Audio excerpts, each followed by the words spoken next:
تفہیم القرآن کے علاوہ اور سید مودودی رحمت اللہ علیہ کے لٹریچر کے علاوہ تعالیٰ عنہ نے فرمایا کہ لوگوں آپ بازار میں پھر رہے ہو اور مدینہ کی مسجد میں لوگ نبی مہربان صلی اللہ علیہ وسلم کی میراث کو تقسیم کر رہے ہیں۔ صحابہ کرام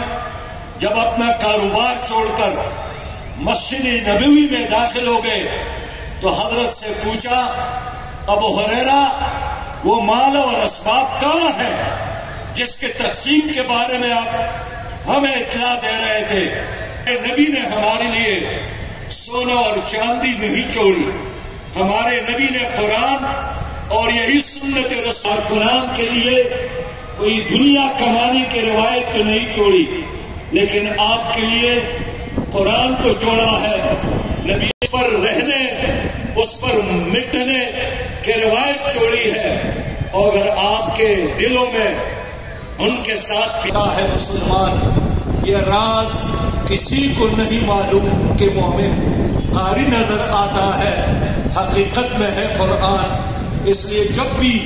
آپ نے اپنے قرآن کریم کا مطالعہ شروع کیا آپ کو وہ ضرور یاد رہے گا، لیکن میں یہی چاہتا ہوں کہ جدید کے لیے ایک بے لگام وقت کا استعمال اور دنیا کے بہت دوسرے مشاغل میں ہمارے کارکن کو پڑھنا چاہیے۔ ایک نئی ماڈل گاڑی جب اس میں تیل ختم ہو جائے وہ سڑک کے کنارے نہیں،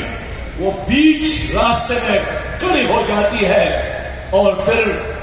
ہمارا کارکن چھوٹے چھوٹے بہانوں کو بڑے بڑے وزر کے شکل میں پیش کرتا ہے۔ ان کی یہ بات میں آپ کی خدمت میں رکھنا چاہوں گا۔ میرے پیارے بھائیوں، میں عرض کرنا چاہتا ہوں کہ جماعت اسلامی میں نے سید مودودی رحمت اللہ علیہ کو نہیں دیکھا، ان سے مجھے ملاقات نصیب نہیں ہوئی۔